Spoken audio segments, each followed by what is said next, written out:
Yeah, whenever he's tested on his feminism, it doesn't work out well. I mean, you mentioned his sexual assault of Rose Knight. Well, he was asked about it. He did not deny it. He engaged in some sort of gaslighting, say, well, that's not how bitch said she liked it. Like he basically was turning on her and accusing her of lying. Here, remember what he said when he said she, quote, experienced it differently? That's a more polite way of saying, oh, it was wonderful for me. She should just get used to it. Here's Trudeau saying that. I've been reflecting very carefully on what I remember from that incident almost 20 years ago. And again, I am confident that I did not act inappropriately. But part of this awakening that we're having as a society, a long-awaited realization, is that it's not just one side of the story that matters, that the same interactions could be experienced very differently from one person to the next. And I am not going to speak for the woman in question. I would never presume to speak for her. But I know that there is an awful lot of reflection to be had as we move forward as a society on how people perceive different interactions. Like I said, I do not feel that I acted inappropriately in any way, but I respect the fact that someone else might have experienced that differently. And this is part of the reflections that we have to go through. Yeah, I don't know. I think there's something creepy about him, and I think he inherited it from his father, Pierre Trudeau.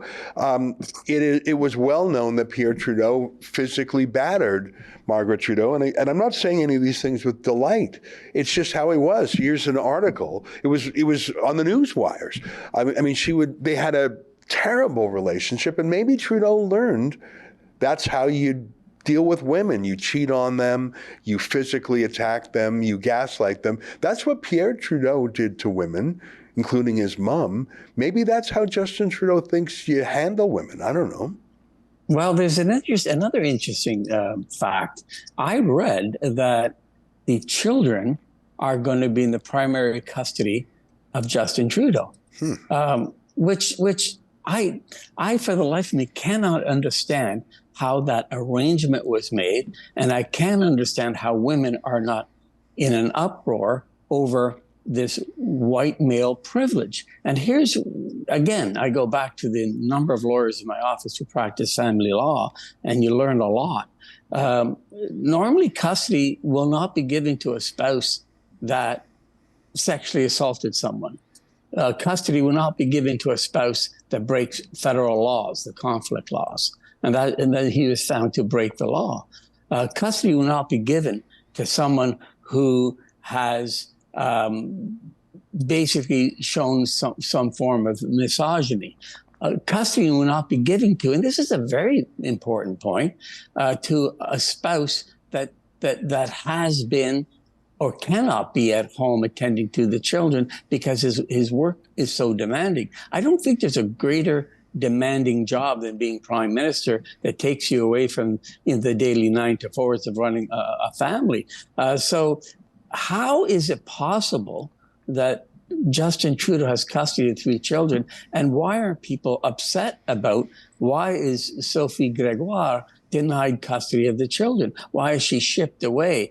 I mean, I understood why it happened with Pierre Trudeau, and in fact, I knew Pierre Trudeau's that's how old I am, family law lawyer when he got divorced. And I knew why he kept custody, because it was a different time.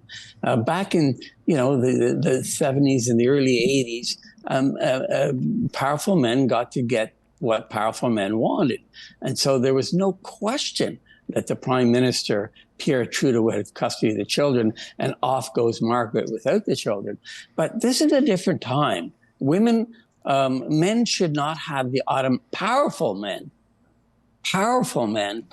white men should not have the automatic default that they get what they want. So I don't understand it. I don't understand the facts. I have not read of any report Sophie Gregoire not being a great mother, not being a good woman. There was no allegations of drug use. In fact, if there was allegations of drug use, it was Justin Trudeau. So when I look at all the factors as to where does custody or primary custody belong, it certainly would never be with Justin Trudeau.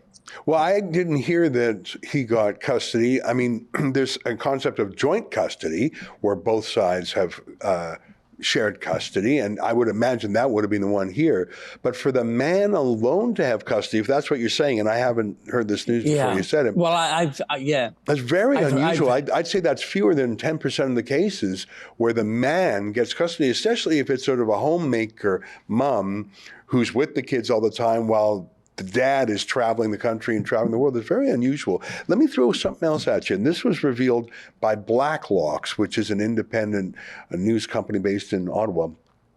They note that by signing this separation agreement, they believe that means Sophie Trudeau's business affairs are no longer disclosable to the ethics commissioner in the House of Commons.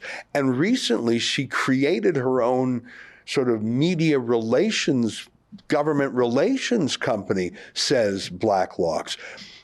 First of all, I don't know if Sophie Trudeau is an expert in media relations, government relations, public relations. I don't really think so.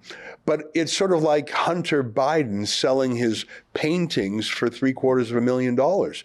No one thinks that those paintings are worth $750,000. It's just a way to money launder cash to the Bidens. And you're darn straight, Joe Biden is paying attention. Oh, that guy gave my son $750,000. I think that people who hire Sophie Gregoire Trudeau for media advice or public affairs advice, they'll nod along and say, oh, yes, that's very good advice. They'll pay literally whatever she wants because it's simply a way to launder cash to the Trudeaus. I think that's what that is. You wouldn't hire Sophie Trudeau to do anything real. You'd hire her to impress her husband, saying, oh, I'll take care of your ex for you. I'll hire her for $500,000. And now it's not disclosable to the ethics commissioner. Yeah, no, that's a theory as well.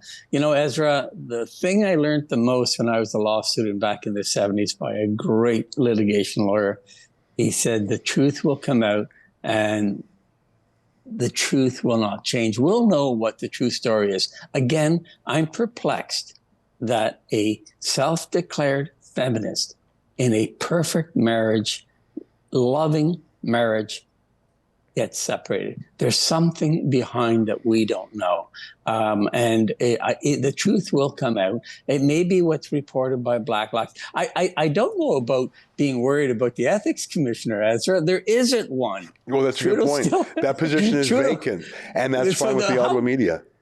How brilliant is that? I mean, you have an unprecedented ethics violations against you by a series of ethics commissioners, I think it was 2 or 3, that all found you guilty. And the way you solve the problem is you don't appoint an ethics commissioner. Yeah, it's brilliant. I mean, absolutely brilliant.